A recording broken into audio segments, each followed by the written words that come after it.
Ceux qui avaient été dispersés allaient de lieu en lieu, annonçant la bonne nouvelle de la parole. Philippe, étant descendu dans la ville de Samarie, y prêcha le Christ. Les foules tout entières étaient attentives à ce que disait Philippe. Lorsqu'ils apprirent et virent les miracles qu'il faisait, car les esprits impurs sortirent de plusieurs démoniaques en poussant de grands cris, et beaucoup de paralytiques et de boiteux furent guéris. Amen. Le second se trouve dans le livre de Actes, toujours, chapitre 26, à partir du verset... Ah d'accord. Donc, Actes chapitre 8, versets 26 à 29.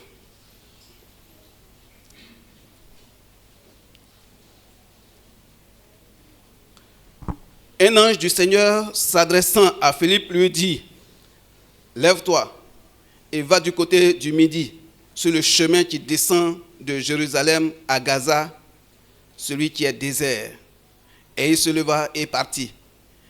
Et voici un Éthiopien, un eunuque, ministre de Candace, reine d'Éthiopie, et surintendant de tous les trésors venus à Jérusalem pour l'adorer, s'en retournait assis sur son char et lisait le prophète Élie.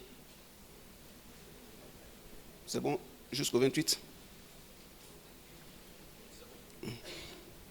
Ok, donc nous laissons la place à notre pasteur, le pasteur Florent, pour nous conduire dans la parole.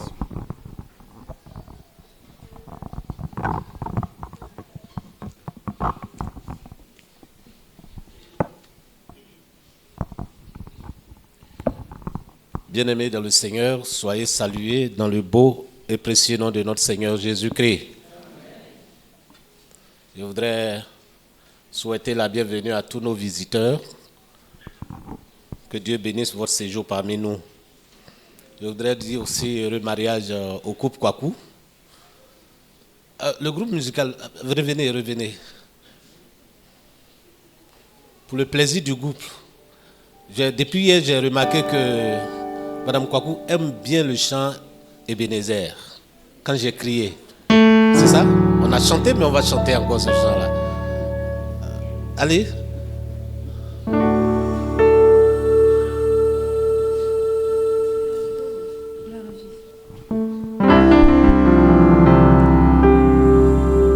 Quand j'ai crié, mon Dieu m'a entendu. Mon Dieu m'a répondu. Son nom c'est Elishama. Quand j'ai crié, mon Dieu m'a entendu. Mon Dieu m'a répondu. Son nom c'est Elishama. Quand j'ai crié, mon Dieu m'a entendu. M'a répondu. Mon Dieu m'a répondu. Son nom c'est Elishama. Elishama. Mon Dieu entend toujours. Mon Dieu répond toujours. Son nom c'est Elishama. Merci de rejoindre vos places. Oui, c'est juste une invitation à tous ceux et à toutes celles qui passent par des moments difficiles à faire comme notre sœur l'a fait. Elle a crié et puis son Dieu l'a entendu, son Dieu l'a écouté. Vous avez entendu le témoignage de notre frère Kwaku tout à l'heure, ça n'a pas été du tout facile. Mais avec Dieu, quand on crie, il est Elishama. Prenez Dieu comme votre Elishama, vous qui passez par ces moments difficiles. Nous voulons dire Yako à toutes les familles qui ont été touchées par les cas de décès, particulièrement la famille de notre bien-aimé Faustin qui est ce matin à la présidence. Nous bénissons Dieu pour toute l'énergie, toute le courage qu'il lui a donné de pouvoir diriger ce moment. Hier soir encore, on lui annonçait le décès d'un parent proche au village. Frère, sois consolé. Nous avons un Dieu fort, un Dieu qui console et qui fortifie. Soyez fortifiés, vous tous qui vivez ou qui avez connu des moments difficiles pareils. Nous voulons dire merci au service communication dirigé par le frère Arnaud pour tout ce qu'il fait et met en œuvre pour que nous soyons suivis de partout. Nous avons les témoignages, nos frères même qui vont en vacances, que ce soit en Allemagne, aux États-Unis et autres. Ils témoignent que maintenant ils peuvent nous suivre. Certainement que vous nous suivez ce matin. Soyez bénis de votre position. Nous sommes de cœur avec vous au nom de Jésus-Christ. C'est avec peu de moyens, mais il faut de grandes choses. C'est ça les exploits. Nous prions Dieu de disposer favorablement des finances pour que nous équipions suffisamment ce groupe-là. Permettez que je partage quelques informations, quelques annonces avec vous ce matin avant d'aller à la parole de Dieu. C'est d'inviter toutes ces personnes aux ressources que nous avons regroupées à l'UACA il y a quelques semaines pour la validation du plan stratégique que nous étions en train d'élaborer à un autre atelier, c'est l'atelier final, parce que nous nous sommes arrêtés aux opérations, aux objectifs opérationnels. Et nous avons fini cet aspect-là. Nous pensons que le document est fin prêt. L'équipe nous en donne l'assurance. Donc nous invitons toutes ces personnes aux ressources qui étaient à l'UACA il y a quelques semaines à ce dernier atelier le samedi prochain, samedi 26 août, à partir de 9h. Mais cette fois, ce sera sur place. On n'ira nulle part. Ce sera ici à l'église. Prière de vous organiser de sorte à nous accorder cette journée-là. Nous serons là de 9h jusqu'à 14h. On aura donc fini le travail et puis la communauté va pouvoir fonctionner selon la vision. Nous insistons sur, ou rappelons l'invitation au camp des hommes qui va commencer à partir du 26 prochain, 26 août, ce jusqu'au 31 août. Les femmes sont en train de finir pour elles. Aujourd'hui même, ce dimanche, après le culte, ce sera la fin. Après avoir passé 10 jours sur place, les hommes doivent se retrouver à Yamoussoukro sur le même site pour une semaine encore d'enseignement. L'orateur principal, c'est le président, Dr Noël Nguessan. Et en plus de lui, il y a des communications, d'autres communications sur d'autres sujets. Entre autres, notre frère Richard, Yao Richard, fait partie des orateurs, des intervenants là-bas. Donc vous comprenez que c'est très important, il faut que nous soyons là-bas pour accompagner, pour, encourager notre bien-aimé. Nous voulons annoncer aussi que le dimanche prochain, nous ferons un culte unique. Donc nous voulons jumeler les deux cultes. C'est vrai que c'est les premiers dimanches, mais pour des cas particuliers ou des situations particulières, nous jumelons les cultes pour pouvoir être plus efficaces et à gagner du temps. Donc la semaine prochaine, nous jumelons le culte. Ça veut dire que nous commencerons le culte à partir de 9h30. Nous voulons dire merci à Papa Atumbre qui nous a présenté le document, le manuel. Il est très important. En réalité, c'est avec toute la modestie qu'il a dit, c'est un co-auteur. Il fait partie, il a aussi ces idées-là avec M. Charles Daniel Maire, de sorte que vous verrez derrière le livre, la biographie, vous verrez notre tonton qui a été présenté là aussi. Le sujet vaut qu'on possède ce manuel, c'est très important. Mes relations, je les cultive. Je l'ai déjà lu il y a seulement un jour parce que je l'ai reçu avant-hier. Et c'est très important parce qu'on peut tout perdre, mais il faut faire tout pour conserver les relations, pour cultiver de bonnes relations. Là-dedans, les auteurs ont dit que quand vous avez de bonnes relations, vous vivez longtemps et plus heureux. Ceux qui vivent malheureux sont ceux qui n'ont pas de bonnes relations, que ce soit dans leur famille, dans leur entourage, sur leur lieu de travail, dans leur église, ils n'ont pas de bonnes relations. Ils se suffisent, ils sont pour eux-mêmes, et puis ça s'arrête là. Ils ne s'occupent pas de quelqu'un. Ce n'est pas quelqu'un qui me donne à manger. C'est souvent ce qu'on dit, n'est-ce pas? Ce n'est pas qu'on donne à manger qu'on doit cultiver de bonnes relations. C'est lui qui nous donne à manger là. Il dit on n'a qu'à cultiver de bonnes relations. Donc le document est très important. Ayez au moins une copie. Juste 3 500 francs. Merci papa de nous aider à avoir ces bonnes relations. Je veux aussi rappeler qu'à 17h, nous avons une réunion de conseil. Et donc tous les membres du conseil sont invités ici à partir de 17h. Merci Seigneur parce que tu nous donnes de consacrer ce moment à t'écouter. Et tu es disposé aussi à nous parler. Au travers de cet instrument vil, communique-nous tes oracles et bénis-nous à travers cette parole au nom de Jésus-Christ. Amen. La semaine passée, nous avons reçu une nouvelle assez bouleversante qui nous informait de notre départ d'ici pour une autre destination.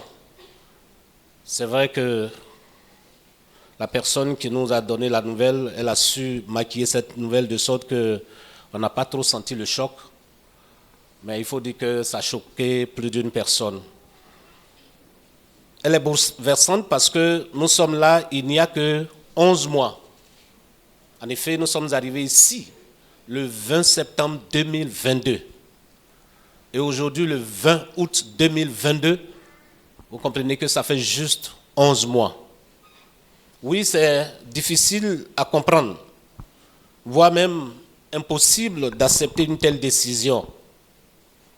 Mais j'avoue que j'ai été agréablement surpris de votre réaction suite à l'annonce de cette nouvelle. Cette réaction qui est le signe de votre maturité spirituelle. Je me réjouis que vous constituez une communauté de personnes qui savent faire la priorité à la volonté de Dieu. Moi aussi, j'ai été troublé. Et même jusque-là, 2 sentiments continuent de se lutter mon cœur. D'abord, la joie que je ressens, la joie d'aller faire d'autres expériences sous d'autres cieux. Mais aussi et surtout, la tristesse de quitter un peuple chaleureux, un peuple qui épouse ma vision et avec qui déjà en 11 mois, nous avons de bons rapports, de bonnes relations. Ça rend triste. Je puis avouer que j'apprends beaucoup de vous. Votre calme dans votre désaccord.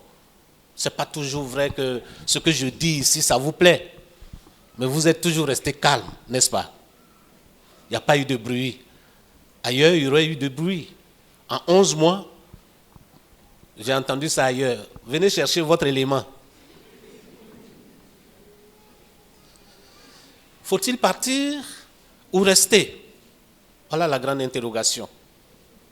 Et pendant que j'y pensais, ça m'a rappelé ces petites histoires qu'on se fabriquait, on s'imaginait quand on était plus jeune.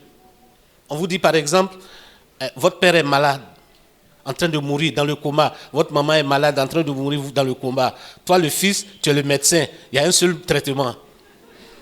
À qui tu vas apporter ce traitement-là? On aimait se taquiner comme ça pour voir. Si tu dis ça au père, on dit tu n'aimes pas ta mère. Si tu dis c'est ta mère, on dit tu n'aimes pas ton père. C'est des choses qu'on se disait. Juste pour dire qu'en réalité, on ne peut pas choisir. On ne peut pas dire ceci ou cela. C'est un vrai dilemme. Mais une chose s'impose à nous. La volonté de Dieu au détriment de notre volonté. La volonté de Dieu au détriment de nos aspirations, au détriment de notre vision. Elle s'impose à nous. Et comme le disait notre pasteur Sango la semaine passée, l'un des mots que nous trouvons dans le dictionnaire et qui est difficile à accepter, c'est obéir. Obéir. C'est pourquoi nous devons faire mains et pieds pour accepter la décision qui vient de Dieu. Donc, nous ne partons pas parce que nous le voulons, mais nous partons parce que nous devons obéir à Dieu. Notre joie, c'est qu'il ne vous abandonne pas. Ah non, du tout. Parce que celui qui est annoncé est bien connu dans notre milieu. Mieux, il est directeur de l'une de nos institutions de formation pastorale et missionnaire. Donc plus outillé d'ailleurs. En y réfléchissant, nous voyons, pour ne pas dire je vois beaucoup de similitudes entre cette histoire que nous vivons, que nous sommes en train de faire, et un épisode de l'histoire de la propagation de l'évangile dans ses débuts. Ce qui fera l'objet de notre prédication du jour. C'est pourquoi je propose de parler de la disponibilité totale pour Christ, qui est un signe distinctif de notre maturité spirituelle. Amen. Amen veut dire vous êtes d'accord? Donc Amen veut dire on est d'accord. La disponibilité totale pour Christ, signe distinctif de notre maturité spirituelle. Quand vous êtes disponible à obéir à tout moment et en tout lieu, c'est le signe que vous avez de la maturité spirituelle. Revenons à notre histoire lue tout à l'heure. Histoire des Samaritains avec l'évangile. En réalité, c'est le même chapitre. On devait lire tout le chapitre, Actes chapitre 8, pour mieux comprendre le contexte. Mais souci de temps, nous avons pris quelques versets de tout le chapitre. Les Samaritains, l'histoire des Samaritains, c'est un peu l'histoire, on peut dire, d'un chrétien rétrograde. Un chrétien qui abandonne la foi, la vraie, la foi authentique. Parce qu'ils vivent le syncrétisme. À un moment donné de leur vie, c'était des Juifs, et puis étaient en déportation quelque part. Et puis voilà, ils ont perdu la vraie vision, la vraie image de Dieu. Comment il fallait adorer Dieu. Donc il y avait le syncrétisme. Ils avaient besoin donc de connaître le salut par Jésus-Christ. Le seul par qui nous pouvons avoir accès à Dieu. Et vous connaissez l'histoire des Samaritains, une femme samaritaine qui à un moment donné a rencontré Jésus et qui a reçu la parole de Dieu, c'était sur le puits à l'époque, Jean chapitre 4. Et il est parti annoncer ça dans son elle est partie annoncer dans son village le message, et beaucoup de personnes étaient venues et ont reçu l'évangile en quelque sorte, ont cru en Jésus comme un prophète. Ça a commencé par là. Mais plus tard, quand Jésus a donné mandat à ses apôtres d'aller s'aimer cet évangile, cette bonne nouvelle, il a cité au moins 4 endroits. Il a dit, vous commencez par Jérusalem, ensuite vous allez en Judée, puis vous allez en Samarie et enfin aux extrémités de la terre. C'est ainsi qu'ils ont commencé par Jérusalem. Mais ils n'avaient plus envie d'aller dans les autres endroits. Ils passaient tout le temps à Jérusalem. Il y faisait bon vivre, n'est-ce pas? Et donc, Dieu va permettre, il n'a pas déclenché, mais il va permettre qu'il y ait une persécution pour les pousser à sortir de Jérusalem. Et la persécution a été violente. Ils ont tué beaucoup de disciples.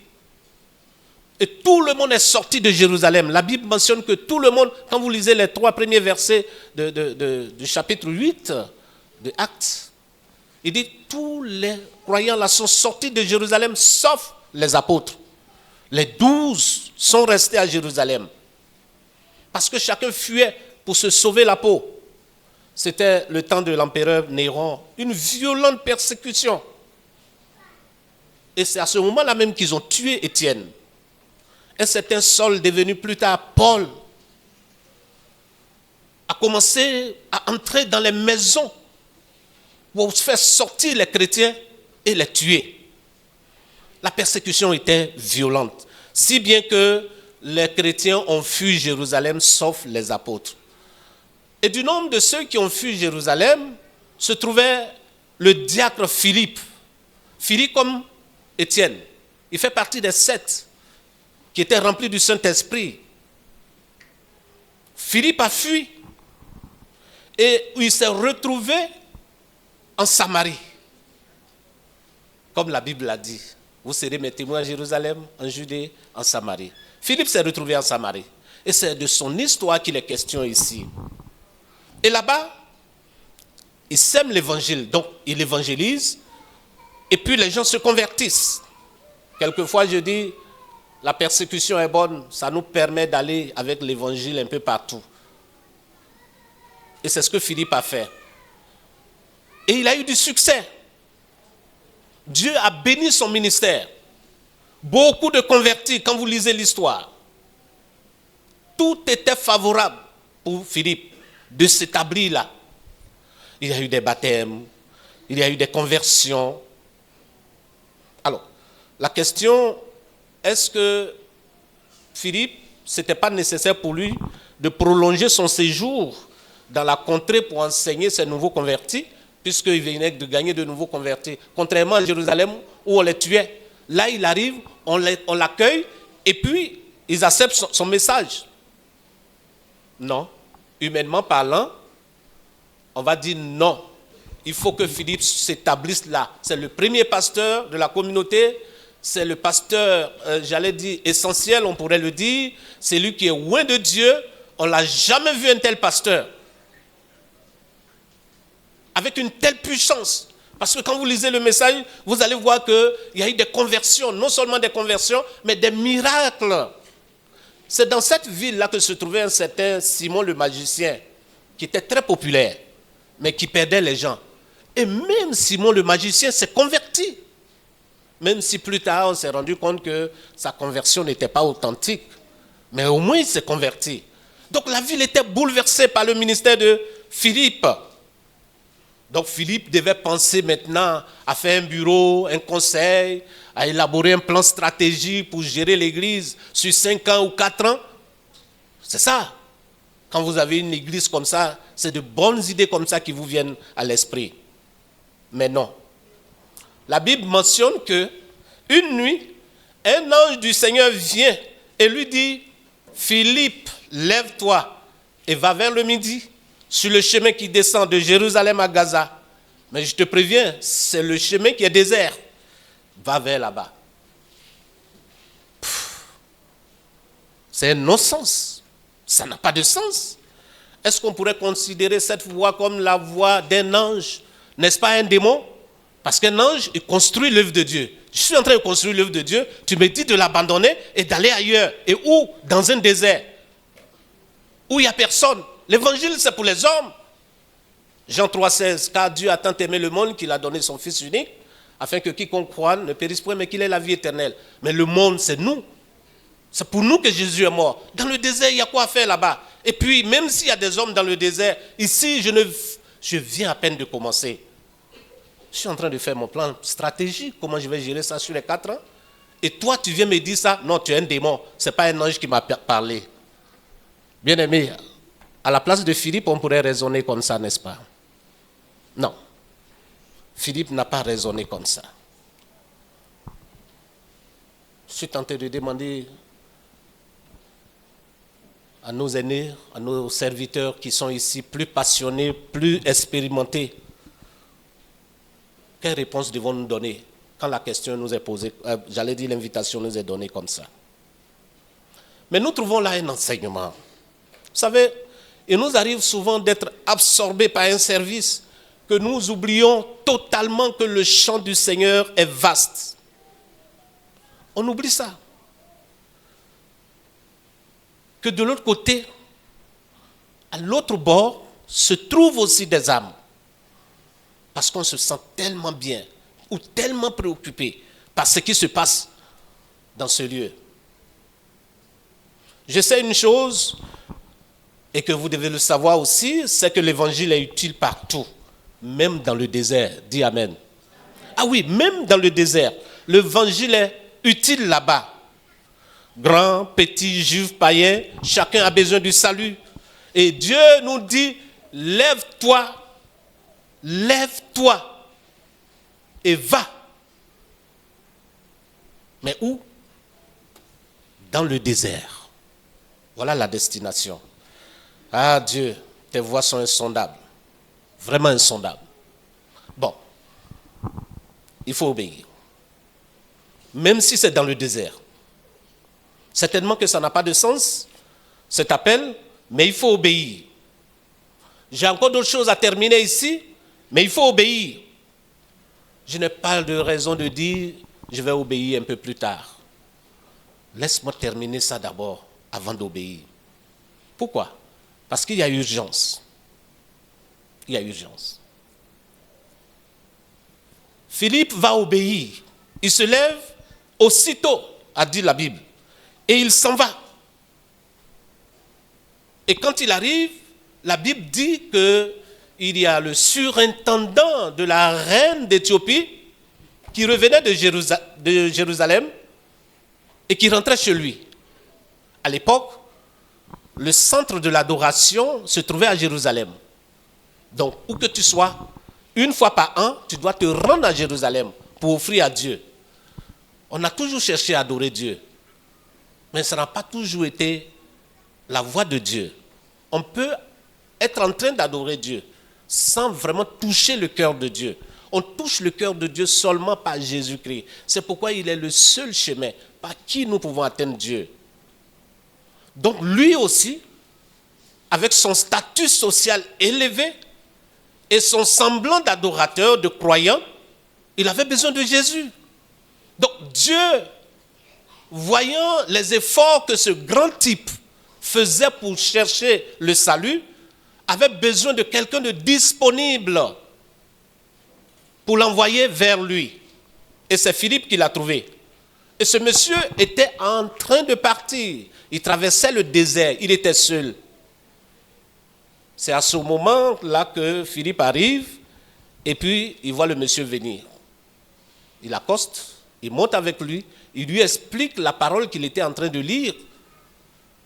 Et puis son cœur est touché. Il prend la décision de croire que Jésus est son Seigneur et Sauveur et il demande le baptême sur le champ. Il est baptisé et puis l'Esprit vient enlever Philippe. Voilà, la mission est accomplie là. Non pas pour le renvoyer en Samarie, son église d'origine est là-bas, l'attend. Non, non, il l'a enlevé, il ne l'a pas renvoyé là-bas. Ce qu'il avait à faire était fini en Samarie. Il allait maintenant de lieu en lieu. Voilà la mission de Philippe. Imaginez un instant que si Philippe est passé du temps à tergiverser, bon écoutez, je vais le faire, mais laisse-moi encore 1 an, laisse-moi encore 6 mois, parce que j'ai commencé ceci, je vais terminer, et tout ça. Est-ce que ce grand type-là aurait reçu le message? Non. Ce surintendant de la reine d'Éthiopie n'aurait pas reçu le message, parce que Philippe aurait raté l'occasion de gagner une âme précieuse. Non pas que son âme a plus de valeur que nous, notre âme, mais son âme va offrir beaucoup plus d'opportunités, beaucoup plus d'accès sur d'autres âmes que ce qu'il était en train de faire en Samarie. L'histoire nous dit que, à travers cet homme, ce surintendant qui a reçu l'évangile avec Philippe, l'évangile est arrivé en Éthiopie, notre Éthiopie actuelle. Cet évangile est arrivé en Éthiopie. C'est grâce à lui qu'il y a eu l'église en Éthiopie. Et l'église que ça a donné, le nom que ça a donné, c'est l'église copte. Et c'est la seule église qui a résisté à l'invasion islamique en Afrique. Vous savez, quand l'islam est venu en Afrique du Nord, aujourd'hui l'Afrique du Nord est aujourd'hui islamisée à 90%. Alors qu'au départ, c'était l'évangile de Jésus-Christ qui était prêché. Il y avait beaucoup d'églises. Et ces églises-là ont disparu, sauf l'église copte. Sauf le fruit de l'œuvre ou du sacrifice de Philippe. Dans l'immédiat, on voyait que Philippe perdait beaucoup d'âmes pour une seule âme. Mais à long terme, 2000 ans après, on voit aujourd'hui qu'il fallait vraiment que Philippe obéisse et qu'il parte de là. Parce qu'à travers cet homme, l'Afrique a été gagnée. Vous et moi, nous croyons en Jésus. L'évangile s'est répandu sur toute l'Afrique. Amen. Je vais vous dire simplement que les déserts spirituels sont proches de nous.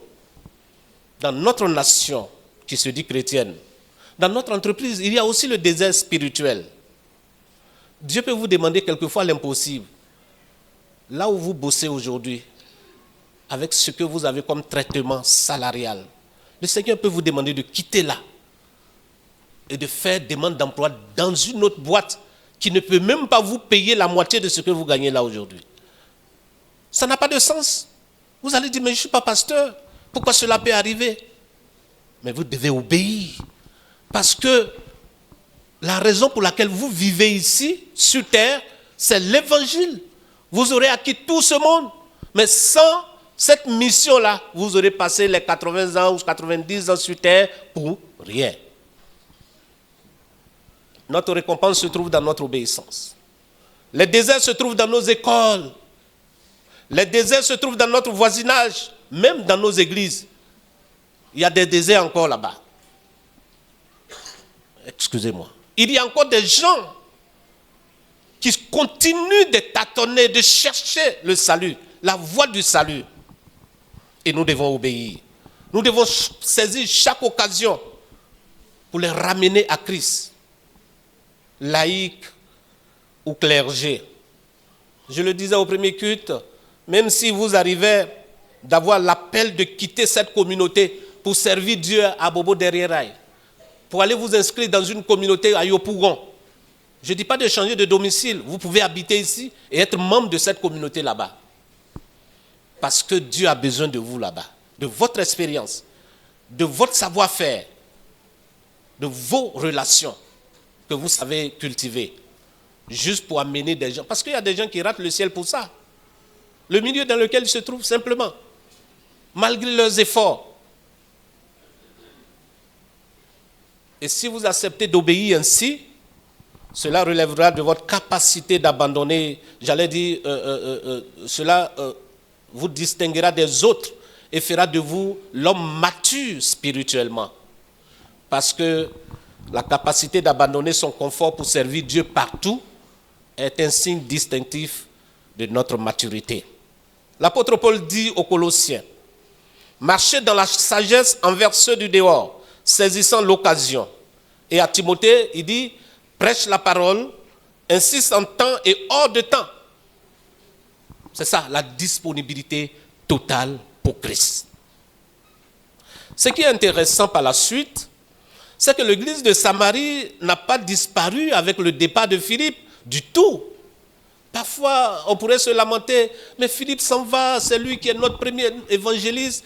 Cet homme, il a su nous parler, il a su nous tenir. C'est pour ça qu'on est devenu une communauté. Il est parti, où il s'en va, que deviendrons-nous? Mais l'histoire nous dit que la communauté n'a pas disparu avec le départ de Philippe. Au contraire, Dieu en a assuré la continuité dans la puissance de l'Esprit de Dieu. C'est Dieu qui gère son œuvre. Avec d'autres serviteurs, parfois aussi plus qualifiés que Philippe. Il l'a fait. C'est Dieu qui fait son œuvre à travers les humains. La Bible dit, nul ne vient au Père que par lui. Et nul n'est efficace que par lui. Tout est à lui et pour lui.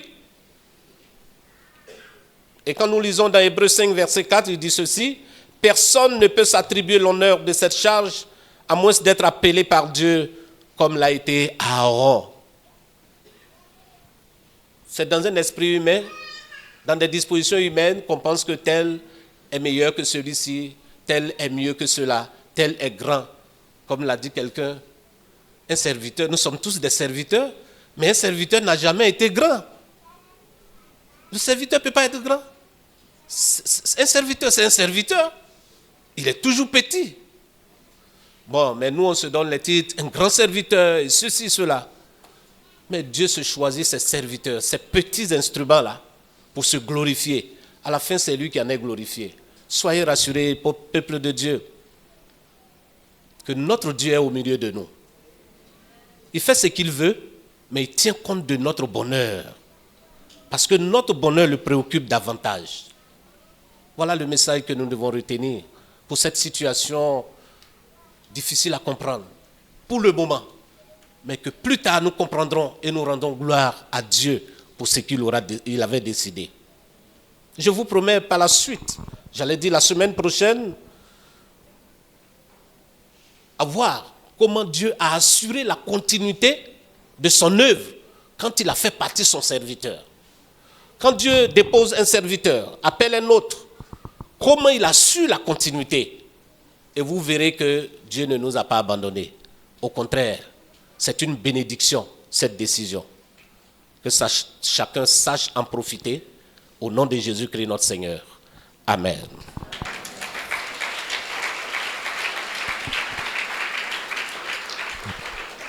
Merci Seigneur. Merci Seigneur de nous connaître et de continuer à prendre soin de nous. Nous sommes tellement limités, Seigneur. Difficile à comprendre les situations. Mais toi, tu es toujours là pour nous ramener à la raison et à l'ordre, à la soumission à ta volonté. Ce matin encore, tu viens de parler à notre cœur. Et nous avons été très sensibles d'apprendre que tu es toujours là avec nous. Ce n'est pas la décision d'un humain, mais c'est ta décision. De sorte que nous pouvons compter sur toi pour que, Seigneur, la suite, la continuité puisse être encore plus belle et glorifier ton nom et maintenir notre communauté dans toujours l'attente de cette espérance vivante. Gloire à ton nom, au nom de Jésus-Christ. Amen.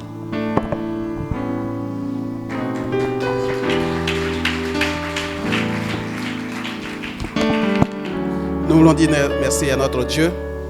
Merci au pasteur d'avoir calmé nos cœurs par ce message. Nous étions déjà un peu abattus, mais avec ça, nous pensons que Dieu fera son travail. Il a besoin de vous là-bas plus qu'ici. Vous êtes arrivés à un moment, vous avez joué votre rôle, vous partez. Nous bénissons le Seigneur pour cela. Nous sommes à la fin de notre moment. Je vais demander au groupe musical de venir. Et ce que vous avez introduit ici, le conseil santé, parce que c'est vous qui l'avez envoyé. Donc, je vais me faire le devoir de donner quelques conseils. Comment améliorer le transit intestinal? Comment améliorer le transit intestinal? Que ce soit en période de stress, lors des dîners en famille ou simplement au quotidien, nous prenons vite de mauvaises habitudes alimentaires. Prendre soin de son transit, c'est préserver sa santé sur le long terme. En 4 points. On considère que le transit intestinal est régulé lorsque l'évacuation des selles se fait en 3 fois par jour et 3 fois par semaine. 3 fois par jour et 3 fois par semaine. En dessous de cette fréquence, on peut soupçonner une constipation occasionnelle ou chronique. Si au contraire la fréquence est plus élevée, là vous savez, c'est la diarrhée.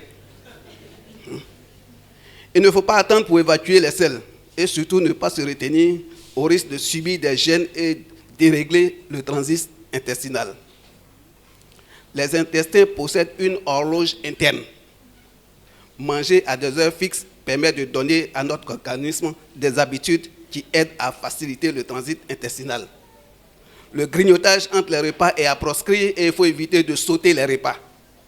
Pour un bon transit, il est aussi nécessaire de prendre son temps à table et de mâcher les aliments. En mangeant trop rapidement, le corps avale de l'air, ce qui peut entraîner des ballonnements et de l'aérophagie. Il faut s'assurer d'avoir une alimentation suffisamment riche en fibres, car ce sont elles qui entretiennent le bon fonctionnement du transit. Les fruits et légumes doivent donc faire partie du menu quotidien, tout comme les céréales complètes, les légumineuses, par exemple les lentilles, les haricots secs, les féculents entiers, les yams, le riz, je ne vais pas citer ce que les blancs mangent là-bas, ce sont les féculents, les bananes plantains, ça ce sont les féculents, ainsi que les fruits secs. La marche, la natation et le cyclisme sont bénéfiques pour une bonne santé intestinale. Pour un transit intestinal favorisé, essayez de marcher une période de 20 minutes par activité physique par jour ou 3 périodes de 30 minutes par semaine. Et la dernière chose auquel nous pensons moins, il faut rire. On y pense moins, mais le rire est un sport. Il provoque une gymnastique abdominale qui favorise la régulation du transit intestinal. Alors pourquoi s'en priver? Car un cœur joyeux, dit le Proverbe chapitre 17, 32, est un bon remède, mais un esprit abattu dessèche les eaux. Nous allons chanter notre dernier cantique, le 67. Oui, riez.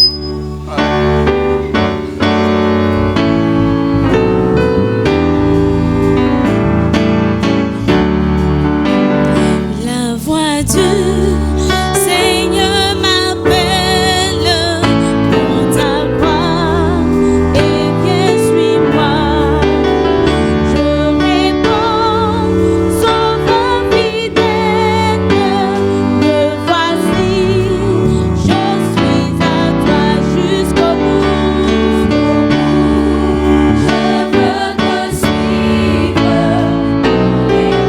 les bons, les mauvais jours. À toi pour courir et vivre. À toi j'ai le chemin du calvaire est étroit et périlleux. C'est un chemin solitaire, difficile et ténébreux jusqu'au bout. Je veux te suivre dans les bons, les mauvais jours. Toi pour courir et vivre, à toi Jésus il faut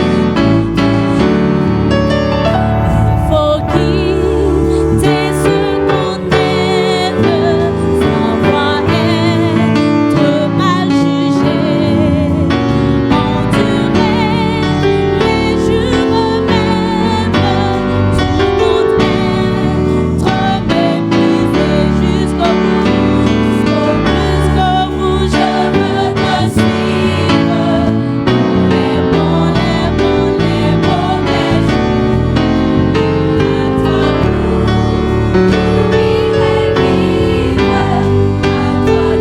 à toi perdre sa propre vie pour sentir à n'être rien, n'avoir que le seul envie est péché, le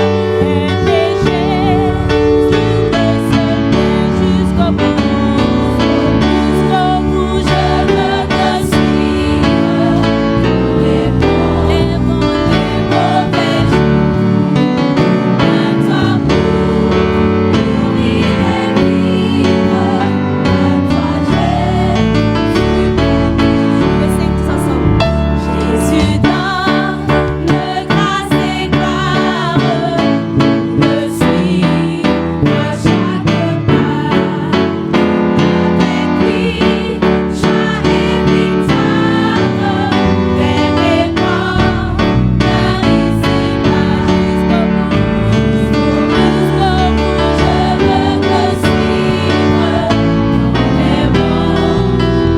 bout, je veux te suivre dans les bons, les